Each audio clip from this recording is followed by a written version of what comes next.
Good morning. We've had glorious weather for the last couple of days.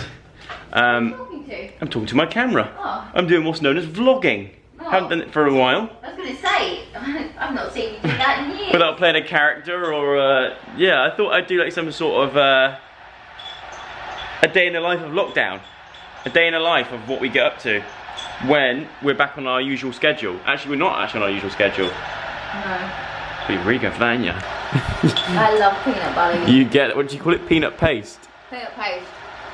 Do you know, if I got caught licking the knife, I would be in trouble. Really? Yeah. Joseph, don't lick your knife. I tell you what though, I have really got every last nook and cranny. You have. Why don't you put a bit of water in there, swill it around and then just drink the rest? Don't, because I will. Don't. Such sad times when the peanut paste is empty. Sad times when the peanut paste is empty. Do you get in trouble if you lick your knife? Do you get in trouble? Green tea it is. Green tea? Mum? I'm not a big fan of green tea, if I'm honest. It's very good for you though. I know, but I think that's why I don't like it. What about apple and blackcurrant then?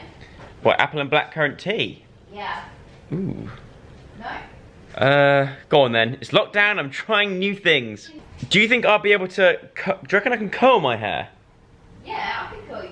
Oh my god. Will you curl my hair? Oh my god, that scared me. It's alright. What? Thought there was maggots in the tea. What? You thought there were maggots in the I tea? thought there was maggots. Don't say where. I thought that was a maggot, Oh. but it was just like a little bit that had come off the tea bag. No, I see. Yeah, I can see what you mean. It's like ants or something. I was like, and But they also- were moving a bit. So yeah, it's falling out of the green tea. This mug- I don't feel like making you a tea, so I'm not gonna. Oh, okay. This mug is from Waitress. Everyone this was in the original Waitress cast, got given one.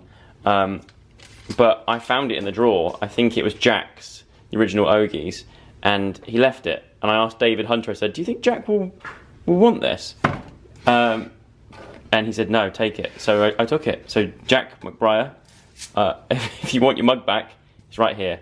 I will happy. What are you doing? I just Oh wanted my to see god! I wanted to see your reaction. Yeah, I was like, hang on a minute. Things a little bit would have fallen off in there now. Nah, I wouldn't have. But anyway. I'm gonna go do a TikTok of charity shop soon. Oh, that's not like you. Yeah. This is basically a day in the life of lockdown. Couple of TikToks in the morning. Explain how a usual day in the life of lockdown goes for us. Oh, I wake up at 6 AM. I go on my treadmill and I make a lot of noise. So Diane will wake up every morning. She sets it on for 6 AM, despite like the fact that we don't have to get up early. Lately I have changed it. I've given myself a half an hour more. Whoa. It's 6:30 these days. You're going off the rails. I've gone off the rails. Get back into your usual routine. I know, I really do. Diane will wake up super early at 6 AM. I'll stay in bed till about 8:30. Yeah. Come off it. Well, no, hang on a minute. 9 o'clock, 9:30. I wake up at 6 when you wake up, because you wake me up. Because when you wake up, you're very loud. Like, Yeah. you'll wake up and you'll slam every door, you'll make noise, just in the hope that it'll wake me up, I think. Yeah. But apparently your dad does the same thing. My dad does the same thing. But I'll wake up at 8:30. I'll go down. I got into a rhythm of doing some morning live streams on Twitch. I haven't done it for a while. No, but this week I've not, because I've been. That's the thing. This week's not really been our usual lockdown routine. Should I go upstairs now? Oh yeah, sorry. You can. Yeah. Okay, cool. You do whatever you want. It's lockdown life. Usually, by the time I've come downstairs, Diane's already ran 5K on the treadmill, and she's already made 2 or 3 TikToks before I even got out of bed. But later on, as you'll see tonight as well, probably in this vlog, I go to bed a lot later than she does. I'm much more of a night person. I'm a night owl, I think. I get more stuff done at night when there's no distractions. And I know if you wake up early, there's also no distractions, but to me there still is. There's like the morning news, which we've made a very, well, I don't know about Diane, but I haven't watched the news for, I reckon, about a week and a half now. By personal choice, I think I still see things, like I still get like headlines come through and all that kind of stuff. But so I know what's going on in the world outside, but I think you can get into a rhythm of just following the news, becoming obsessed with what's being said about the current situation. And I think it's important to understand what's going on and to educate yourself about it all. But I think there's a certain amount that should be consumed. So I've broken that bad habit. I don't watch the news anymore. I'm fed up of watching people argue about it. That's the main thing. I'll finish my streaming, all that kind of stuff. At 11:30, I'll go in and do a live stream with Diane on her YouTube channel, usually dancing or a workout, which is good because otherwise I probably wouldn't work out as much. I find it a lot harder without a gym. I do find it a bit harder. I know it's like making excuses and stuff, but I genuinely do find it a bit harder. But this day is not one of my usual days. I've woke up and I've done everything completely out of routine. I think if we stuck to the usual routine, this vlog wouldn't be being made right now. One other thing that I have been doing whilst during lockdown, which you may not have seen, if you follow me on Instagram, you would have seen it. I'm a big fan of Lego. And when this whole thing kicked off, I decided that I wanted a new project. I wanted to like build something that I can look back on in many, many years' time and think, ah, that reminds me of when we were stuck inside for months on end. But I built this, and then I can hand it down throughout the generations when I'm an old man. But anyway, ta-da! This is it. This right here is a Lego version of the Millennium Falcon. I've looked online, and it says it's 7,500 pieces, which it took me so long, and I love it. I mean, it's huge. Look, to scale, that's the size of my hand. To be fair, I do have quite small hands, but that is ridiculous. I love it, but no doubt I just don't know where to put it. Showered, changed, shaved. I'm becoming a man. I actually have to get rid of facial hair once a week now, which is great. And now, I'm in my office, what I like to call my creative dojo. This is where I come up with all my ideas, where I work on those ideas, and where I edit, basically where I've been spending most of my time during this lockdown. Within the first week of lockdown, I made it my mission to try and transform this room a little bit and make it all set up and ready for streaming, editing, whatever I need to use it for, basically. And I'm going to show you it now in more detail, a little bit more detail, but then I want to show you it properly when it's nighttime, because I feel like that's when it looks its best. But anyway, this is what it currently looks like. General, like, YouTube-y kind of editing / general work stuff there. Got a little printer down there, got Xbox, PS4, PC, with the speakers now down here, because, sorry, I've got hair in my mouth, because this is the current PC setup. I used to have just one big curved monitor here, but I went for two because I can now, if let's say I bring up, for example, Spotify, I can now drag it across the screens. Look, it's like two screens, but as one big one, which is great for streaming, obviously, being able to read the chat and also play the games. And I've just minimized as many wires as I can, although at the moment I'm not doing it justice because there's a lot of wires on the desk. But at night time, and when I've got it all tidy and organized, this place looks ridiculous. Chef Buzzwell, what we got? Lasagna.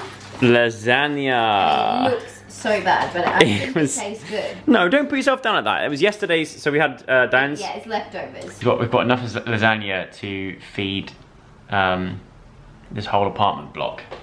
So if anyone wants lasagna, Dr. Ranch!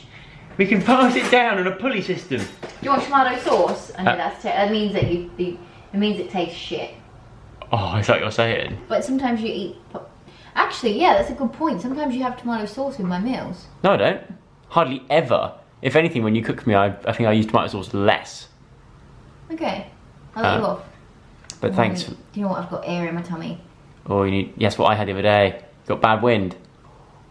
Oh my god. Silent, but violent. It wasn't silent, I heard it. Did you? Yeah. It's like blowing up a balloon. It actually was. When you poke a hole in a balloon and let the air out gently, that's what it was like. Do you feel better though? Yeah. I love that you are doing that just before you start back to eat lasagna. Yeah, there you go. Sweet. Lovely. Now, one other thing that I've been getting involved with whilst in isolation is getting involved with something that Doctor Who are doing. Now, they... huh? Who? Doctor Who. Who? That's like your dad joke. And you're using my mug. I am using your mug. How dare... If you break that, I'll be very annoyed. Do you know how many things I've broken during isolation? Yeah, quite a lot. Quite a lot, guys. Including my patience. I've always been a fan of Doctor Who, and one thing that they're doing during this whole time... did it again, sorry. Just ruining my segment. Who? It's not. It wasn't funny the first time. And it's not funny to anyone. It would probably be funny if you went to do it again and I just butted it again. But I won't. I promise. I'm like, my lips are sealed. Okay. So one thing that Doctor Who were doing. No, I didn't do it. See. One thing that Doctor Who are doing that I think is really, really cool is they've set up this thing called Staying in the TARDIS. And it's a website you can go to. And they set up challenges that you can do each week. And I actually set the challenge for the week that has just gone by. I think it finishes on Wednesday. But if you haven't seen that yet, then definitely get involved. But one of the main reasons why this challenge is so great is the fact that a long, long time ago, back when I was a kid, there's a TV show, it still is a TV show, called Blue Peter, a very, very big TV show in the UK. You must have heard of it. And they once had a competition. This was when Christopher Eccleston was the Doctor. So right back at the sort of, not the start, because obviously Doctor Who has been going on for many, many, many, many, many years. Decades even. But back when it sort of got revamped and started again, and Christopher Eccleston was the Doctor, they had this competition where you could draw and design a Doctor Who villain. And the winner of that competition, back in the day, their character got turned into an actual character on the show. And it was one of the biggest competitions ever of that era. I asked my Instagram before if anyone else got involved in that, and a lot of you did as well. And it was huge. I entered, and I actually managed to get runner-up. There are 500 runners-up. In fact, there's a clip somewhere on YouTube. So what I'll do is I'll pop in a little clip now, just so you can see kind of a general idea of what actually happened. Every day, sacks and sacks of entries have been flooding into the Blue Peter office, and the whole team has had to lend a hand to open them. It's been our biggest Blue Peter competition since way back in 1993. Watch out! The Blue Peter Designer Monster Competition received 43,920 entries. What about that? Extraordinary That is number. a massive A lot of amount. monsters. I can tell you, congratulations to all 500 runners-up. You are going to win one of these. We're going to send one straight out to you. It's the Doctor Who Monster and Villains book with, of course, the competition winner's badge. I was a runner-up. I was one of the 500 runners-up in that competition. So I got a Blue Peter badge, a competition winner badge, or a competition badge. Now my monster that I drew is definitely in that montage somewhere, but for the life of me, I can't remember which was my one. But over on the Staying in the TARDIS website, they allowed me to set that challenge again. Not a competition this time, must point out. There's no prizes or anything that involved. It's just a challenge for yourselves at home to keep yourselves busy, creative, and entertained. Rather than just set the challenge myself, I've got to give it another go. So, with my trusty companion Diane here, or my assistant. What? You're my assistant. Your assistant? Yep. I'm gonna draw. I've got my pen and paper down here, and I'm gonna draw a Doctor Who villain with your guidance. I'm gonna let you tell me how you imagine it, and I'm gonna draw it. Okay? Okay.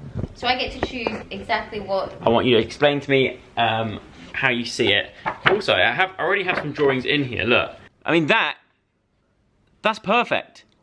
Job done already. That would be my Doctor Who villain. That's one that I drew previously, a long time ago. But I would go for that as my Doctor Who villain. Are you ready? And you call him Long Neck Larry. I need you to explain to me how you imagine this Okay. creature. Start with a long neck. Do you want him to have a long neck? Yep, he's got to have a long neck, but not too long. Just a little bit abnormally long. Done. He has 3 moles on the side of his You're face. just describing me. Petite little ears. His nose is on his forehead. His nose is on his forehead. His eyes are like, one is quite large, and then the other one is quite normal. He's got like a massive bottom lip. Massive bottom lip. Yeah, bottom lip is like Botox gone wrong. I'm actually really pleased with this. He's actually got like such a buff body but tiny legs. A buff body but tiny legs. Yeah. What's that pink bird's name? Flamingo. Yeah, kind of like a flamingo. Flamingo legs. Needs a name. What are you going to call him? Tsunami. Tsunami. Mm-hmm. Do you know how to spell it? Suenarmi. Close. This is the Doctor Who villain / alien that Diane has described to me. There you go. That is what I came up with. There he is, this is Tsunami. 3, 2, 1. Revealed! Oh my god, he's cool. It's cool, isn't it? Oh my god, I love it. Do you like it? Mm-hmm. You're good. Happy with that? Yeah. Oh my god, my turn. Your turn, draw yours next to Oh, mine. you're so good. Okay. The top of his head. Is a disco ball. Mm-hmm. The top of his head. Top of his head, a disco ball. And lights shoot out, and that's how you read your mind and lures you in. It's got big, like, hypnotizing eyes. It's got a little piggy nose. It's got a speaker for a mouth. Big, like, satellite dish-like ears. And it's got, its body is, like, really, like, hairy. Like, hairy chest. Does he wear underpants as well? Yeah, he's got underpants on. He's got Y fronts on. Okay, I'm pretty Done? happy with that, yeah. Show the camera. Alright, look. 3, 2, 1, look. Oh my god! That's actually really good. Do you like it? I actually really do like that. I'm very impressed. I can see that being an actual monster. I like that game.